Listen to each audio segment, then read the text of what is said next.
reveal. Not the reveal, but see if it actually works.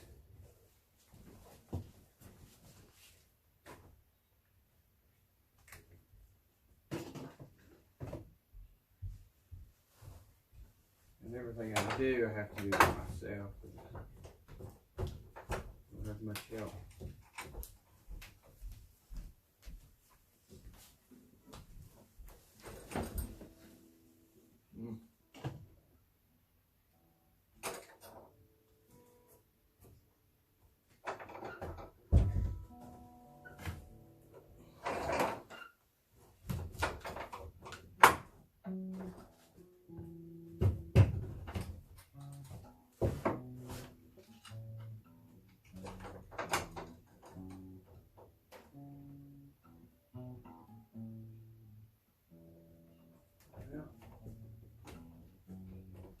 Get everything lined up.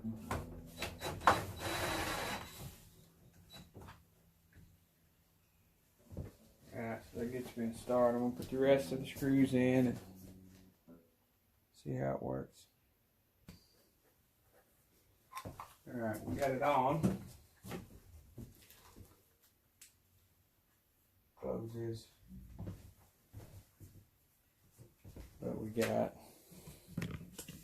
one hinge that is, I don't know if you can see it or not, probably too dark. It's just slightly off. It's not sitting in the recess properly.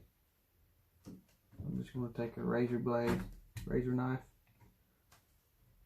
and kind of trim that out. It'll fall in place. And then I'll put the other side of the jamb up.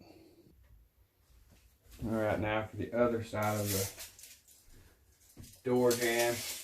Remember, this is a split jamb door. And I kind of took it apart and making a frame out of it. I measure from the floor to the top of the door, which is 79 1/8. I want to cut the jamb 79 1/4, just a little bit longer, and then do a test fit on it. All right, I'm gonna make a door jamb out of an old door that we had. We actually bought a 36-inch door. Jamb and all, took the door off and used it and made a sliding pocket door out of it. This is the jamb from it. But this door opening is 34. And it's a lot thicker than a regular 2x4 wall. For one, the 2x4s are actually 2x4. And then you have 1/2 inch tongue and groove. 1/2 inch tongue and groove is that 5/8 sheetrock and 5/8 sheetrock. So I'm going to have to make a jamb. But I'm starting out with the one that we had. So, since we used the door and made a pocket door, I bought a door slab and have to recess the hinges on it. So I'll show you how I've been doing it. If you look at this door, you can see the hinge is recessed about 1/4 inch from the edge. That's my first mark I'm going to make. So here is my first mark. I just measured back 1/4 inch from the edge and made a straight line. Actually, I guess my first marks were I measured in where the hinge was going to go. There and there.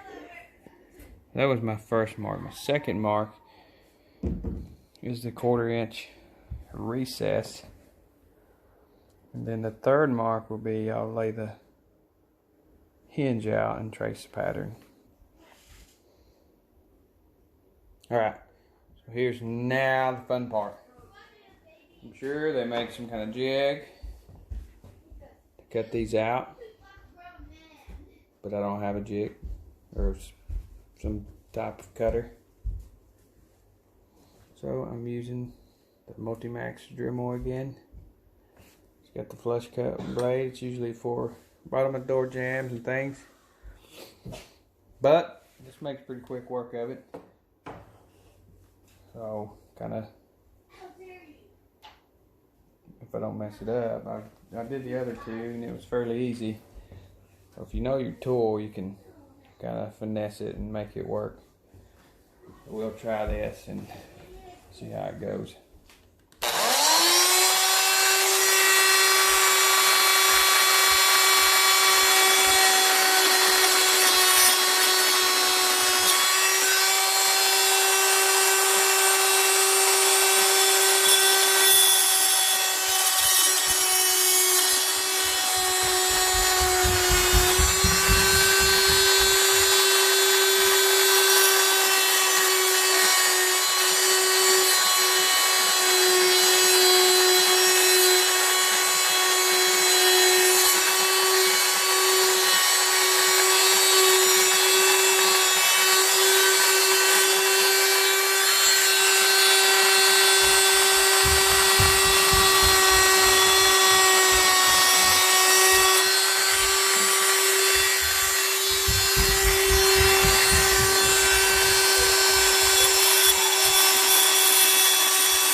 It didn't take too very long.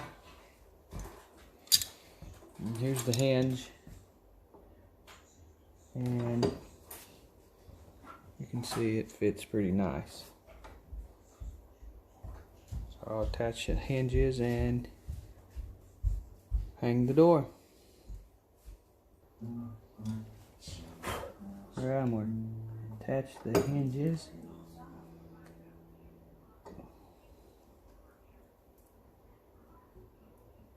You know, I don't have enough hands. He's recording.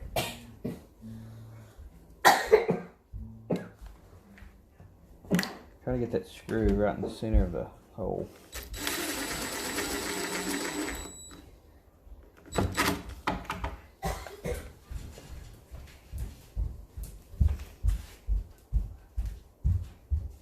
That way when you drive it in, it's kind of tapered and it lines itself up. So if it's off too bad, it'll move the hinge out of place.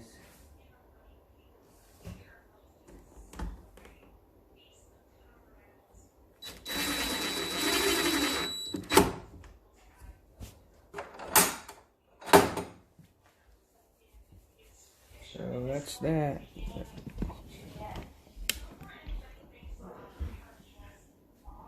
It's not too bad for. Alright, now I just cut the trim to length 45 each corner. Make sure it matches up right.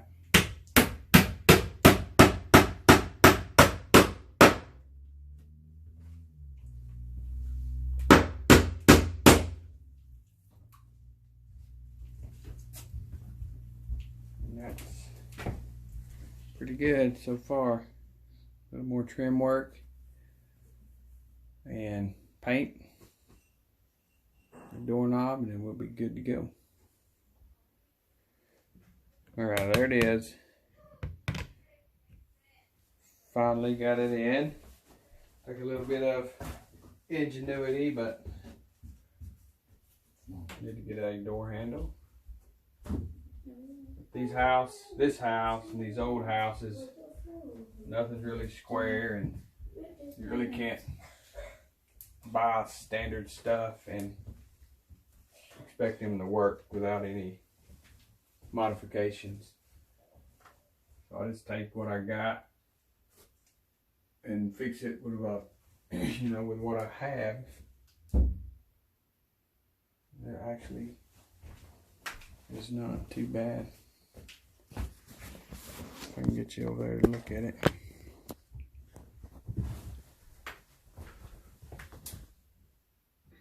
The reveal at the top is a little big, but that's fine. Right down the side, pretty consistent. And here's this side. If you look at the crack between the door and the jamb, it stays pretty close. And it opens and closes well. Don't mind the close.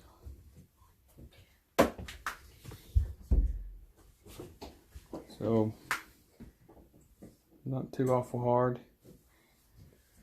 So next is crown mold and baseboard. Touch up the paint. And this room will be finished. Finally. So that's how to install a door with what you got. Make a jamb with a door slab. Kind of make it work. So check it out. Like, subscribe, and tell me what you'd like to see next.